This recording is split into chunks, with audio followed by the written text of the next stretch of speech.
a signé ordonnance. Il y a Denis Kadima comme président Yasseni. Félicitations. Wana toko beta maboko pour le chef de l'État. Parce que Asal Moussala Moko Malam, c'est ça un garant de la nation. Oya tikala autonome ya likambo ya suka. Bino boko yoka moto. So soit leli. Balandinyo so bolanda kamboloko so soit leli. Kadima président Yasseni. Masolo kitoko. Kitoko. Kitoko. Oboyi Kadima Salim Kilinayo. Lelo bato batangate to sepeli parce que to monika ka bato bobande ko finga batangate moko na biso parlementaire debout président de la République au sommet de l'État un parlementaire debout oya bande ko sala analyse comme combattant c'est Fati béton so yo finga biso lisusu o bato IDPS batangate o ba foyi wana batele makawana bobande ko finga biso siko na sa fier comment on a combattu to bande sala analyse au sommet de l'État président de l'Union africaine, président ya SEDEC, mais yo lobaki atangate. Moko ya biso combattant d'élite, Fati Beton Chilombo, président de la République, Moko na biso combattant d'élite, Jean-Marie Kabunda Kabunda, vice-président ya Assemblée, Yako Longola Bango Sikoyo. Bato batangate. Ah, mitema mabe bandoki. Bino boko sambwa. Ndeto yebisi bino boyi soki yo boyi Chilombo osali mukili nayo oboyi ke l'État bana école wana etanga ofelete yo sikoyo récupérer ba bâtiment na yo mais l'État zo récupérer ba méché na ye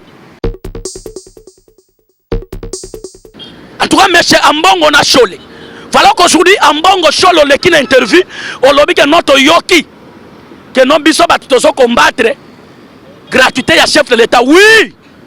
Moi j'assume ma parole. Ambongo parce que copine na bino bande ko sala.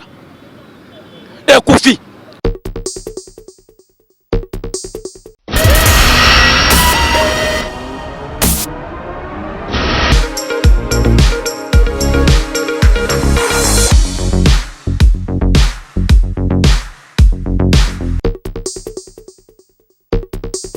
Merci Balandinyon so obolandaka humble serviteur Mboloko Nyamamaye le mwana mboka ona lobaka mingi ndinga ya bwala na yebisaka bino toujours nazalaka toujours na terrain politique butu moi na mela makila ya Kiseke depuis longtemps puisque c'est un seul politicien oya bundaki pone ekolo Congo le lope IDPS tozana pouvoir wana vraiment B52 mukongo njoko na respectaka mingi oya bundalit pona le peuple d'abord yango mon pelit na biso lelo e futi biso nous sommes au pouvoir merci beaucoup mona image na simananga wana ezale stati ya yemoko kondo Etienne Kisekedi wa mulumba lelo toko beta na bino masolo politique o etali mboka na biso pe libanda ya mboka boyebi bande ko nyonso obolanda kamboloko Nyamamayele na ko expliquer bino eloko moko parmi ba masolo obolandi pona likambo etali Denis Kadima notre frère congolais lelo masolo ezaki toko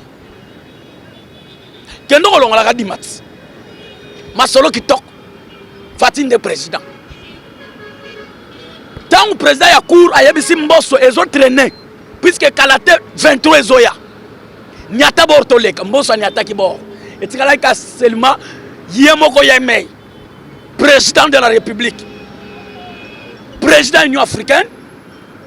Vice-président ya SEDEC. Oyo déjà se présenté en 2023 président ya SEDEC. Tant que via ordonnance à Nyati Masolo. Kadima président Yasseni. Bosenga ki dialogue bozo angote. Dombino bozo linga mboke telema. Or mboke koko telema pona ba individu moko mibale misatu te. 2006 IDPS aboya ki élection mais Kabila kendaki na batu na ye. Biso to vandaki mboke telema kite. Oya Monica ko participer à l'élection en 2023. Il est libre parce que dans un pays où il y a déjà la démocratie. Botika tribalisme. Kadima c'est notre frère. Oyo batali ba critère ya seni. Asana ba critère normal. Réputation Kadima bebate. Bomoni mukolo oyo enterrement ya Kadima. Est-ce que bitumbe bundamaki? Maintenant vous voulez comparer Denis Kadima avec monsieur Malonda. Or Malonda, pire kabiliste. Malonda c'est un criminel. Malonda c'est un volé. Yango ba mona ki tamba misaki malonda ba congolais nyos to telemaki to salaki marche pe ba to ba kufaki pe ba blessé ba salaki mais lelo ba bimisi Denis Kadima Botala kimia na pays. Félicitations. C'est que Kadima c'est notre frère congolais de père et de mère. En 2023 bisonyos anakelele élection ezali pe nazo kwa sirebino 2023 fati président oboyo longwe tokobeta kaka masolo wana na sepeli na mukonza mboka na musala ya malamu azoko sala étant qu'un garant de la nation, celui qui gère les institutions du pays a signé ordonnance ya Denis Kadima comme président ya Seni. Félicitations. Wana tokobeta maboko pour le chef de l'État parce que asal musala moko malamu, c'est ça un garant de la nation. Oya tikala no autonome ya likambo ya suka. Ngonge beti. Nga yo muto tikali banda masolo. Ngonga ebeti. Sosa mobile alela kapamba te. Soki sosa mobile aleli sege tongwe tani. Awa sikoyo sosa mobile aleli. Tongwe tani Kadima président ya Seni. Yo loba ke kosala marche. Polo kola Kadima. Osuki wapi? Muyibi aventurier. Omoni ndato beti bino egoko. Il est prince vivant, Fati béton. C'est lui le garant de la nation. Yo rolongolaye. Ato fingi tilo monde président. Ato choli tilo mo président. Toyebisa kibino. Le chef de l'État. Azali lokole ben individu nyon sote bokoki ko blaquer na yi. Toi monsieur Moïse Gatoum, il faut respecter le chef de l'État. Parce que c'est lui le garant de la nation, c'est lui qui gère les institutions du pays. Tangu yo yaki na union sacrée. Mutumoko tabenga ki yo na téléphone. Personne ya komela ki yo lettre. Mais aujourd'hui, au lingo longo na union sacrée, au commis lettre de présidence, pour pas faire son réponse ni. Papa, monsieur Moïse Gatoum, mais tu es libre de quitter l'union sacrée. Ce n'est pas notre part. Tu es libre parce que tout ça n'a pays Congo est un pays laïque. Et puis nous sommes dans un pays démocrate. Tu es libre mon frère. Et ça opinion na yo. Ce que mon union sacrée so engagé yote longwa kende librement, c'est ça la démocratie. Et puis quand tu as mutuna yote que non, ce que yo longwa na union sacrée kufi. Lokuta. Pe quand tu as mutuna yote que non, ce que yo longwa na union sacrée. Donc pouvoir est sili. Non. Quand tu as mutuna yote que non, ce que yo longwa na union sacrée ben institution mboke telemi. So mobile ici à Leli. So Leli. Lokola so Leli tongwe tani. Mwana na mwana yebela 2023. Awa sikoyo. Miyibi tokotala bino babazi pe bozana ngote. Yo zana bazi yo. Po biso masolo bandi. 23 eza pembeni. Bokosa ki awa vérité des zinu ba yibi bino élection. Tokotala bino na 2023. To mona pe babazi na bino. Bo na bazi te.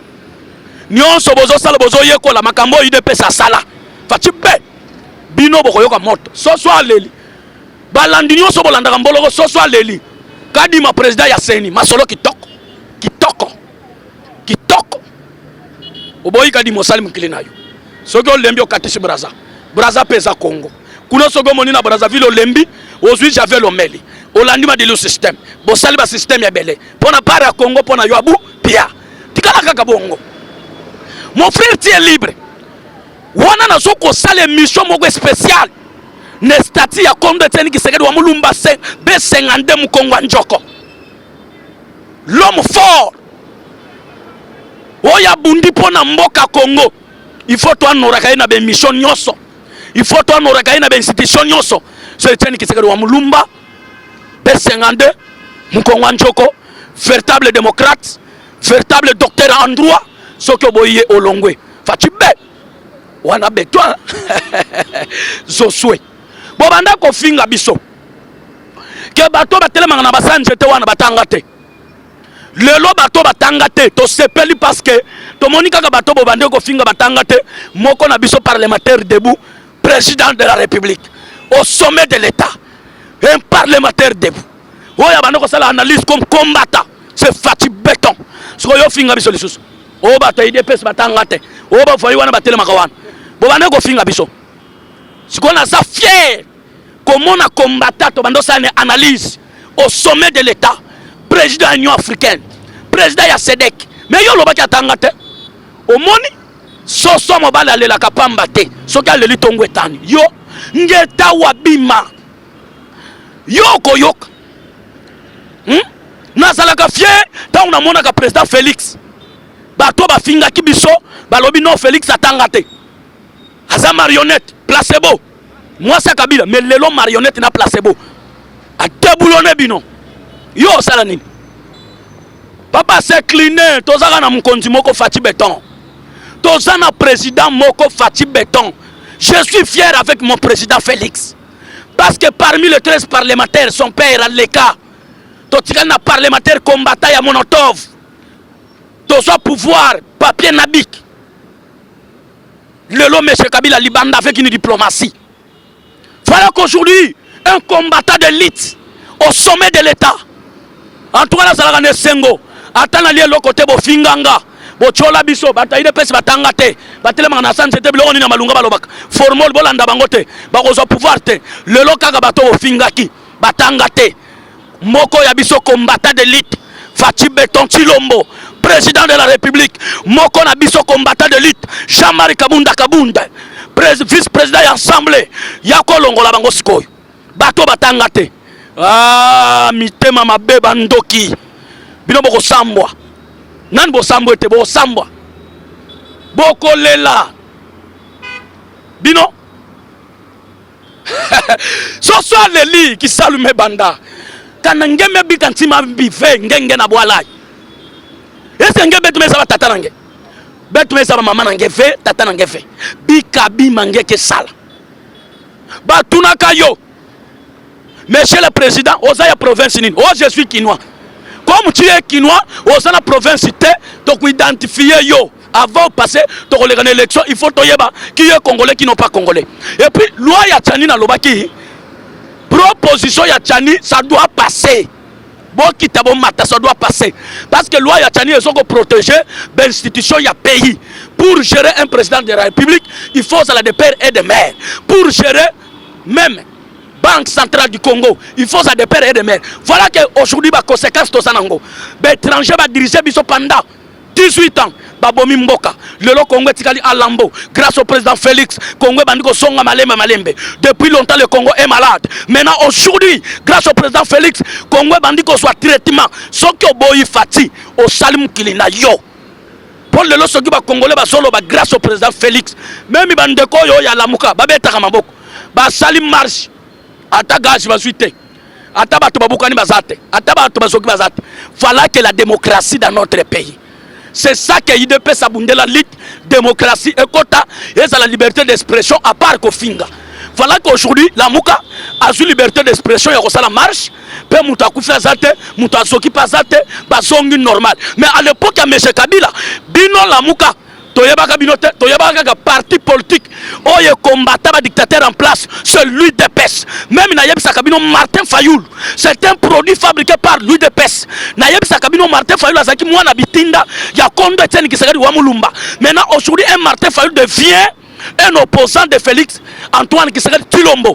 Car la Mouka, c'est une plateforme électorale. Oh yo Félix Ayeb Sakiba Congolais, bola la te bola Mouka.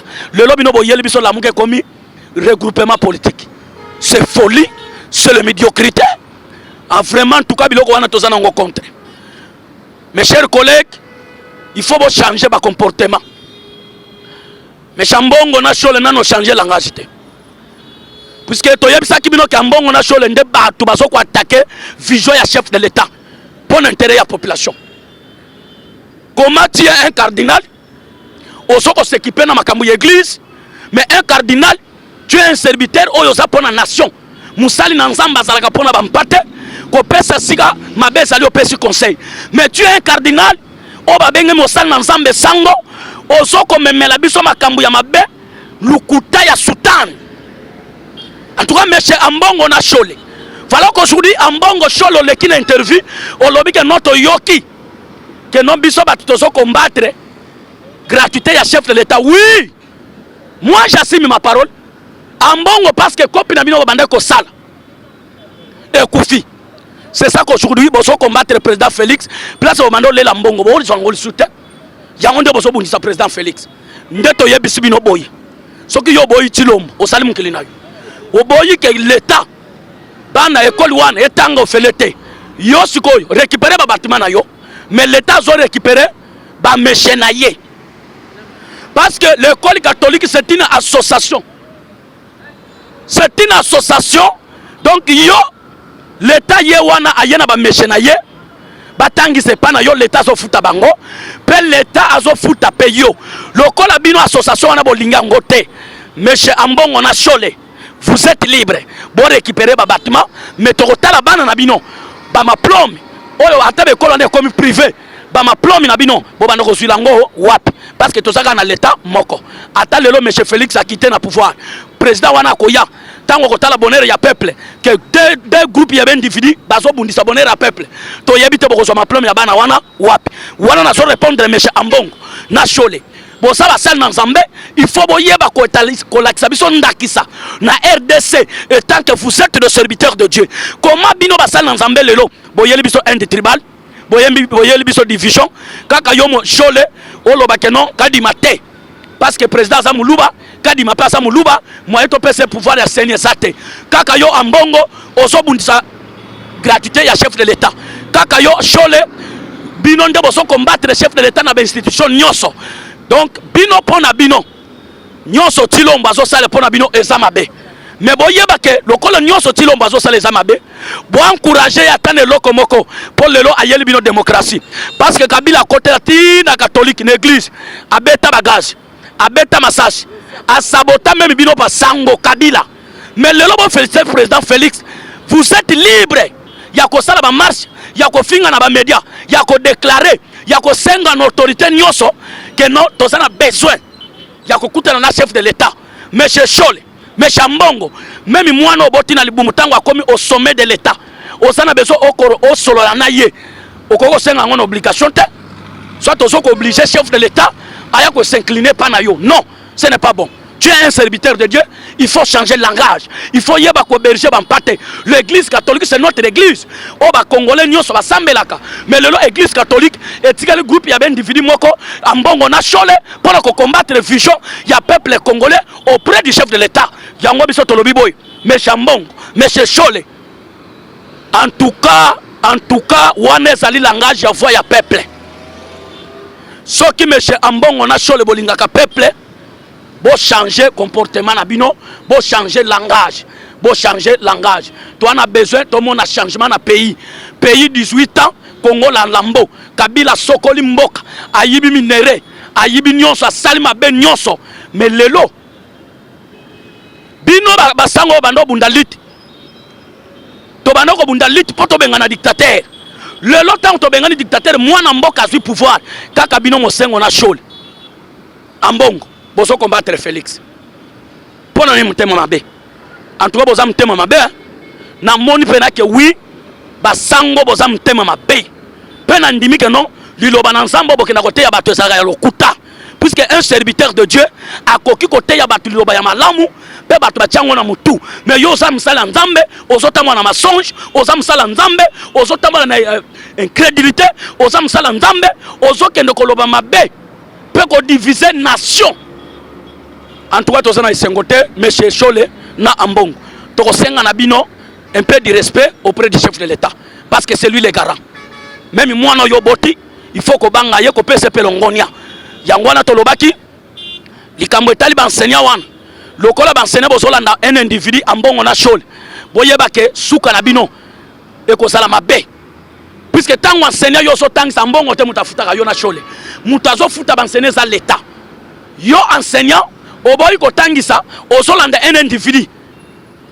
Ah papa, l'état sera capable parce qu'à l'époque tout le monde a mobuta kanga be kole belé atia ngo kumba. L'état sera capable ko kanga même église o komema ni li part. Parce que ma belo eza ya l'état, li kolon nzambe na c'est l'état. Tant yo so respecter mi beko ya l'état te. En tout cas, o kozala saboter na l'état. Puisque l'état lingaka te muta telemela ye. Même ye moko nzambe likola lobi likole sangai na sena tikela bino bato ya mibeko oyo ngai na kela autorité wana faut ba kamba bino chaque tribu bazaka na chef na bango ya kamba kabango chaque pays bazalaka kaka na mukonzi moko o batikale bazana sima bozolandela makambo mukonzi nyonso biso nyonso tokozana na sima ya fati ozala mu Congo ozala mu Swahili ozala muluba muyanzi mutetela mumbala muyaka betu na betu bampang betu nyonso betu vanda na sima ya fati betu bika tribalisme betu bika échange de paroles betu vanda sam na bwala betu sala kisalu betu bika ntimambi bampang na betu abandun bampang na betu abakongo mutu ya kusabenu fe Felix yake mpang na betu congolais benme mona wa kabila ya vanda wa 18 ans yame fo bampang na betu ba congolais yame fiole ba congolais yame baka bima nyonso ya bwala même ba minéré mais bubu ya betu be baka mpang na betu congolais fati il faut betu soutenir yan ben bika ntimambi betu vanda na sima fati sambu kisalu ya bwala yoko enda na ntwala betu bika ntimambi betu bika ntimambi yina yoke mpang na benu mboloko nyama mayele oyo nalobaka kisalu mebanda betu bika ntimambi betu nyonso na sima ya fati plus 243 85 33 76 452 plus 243 85 33 76 452 mboloko nyama mayele soki olembi soso mobali abeti tongo etani soki soso aleli tongo etani yebela mutu na mutu zwa sak musala député musala ministre musala wishe musala kisalu me band oboyo longo wana nde beton awa pe monifie kondo.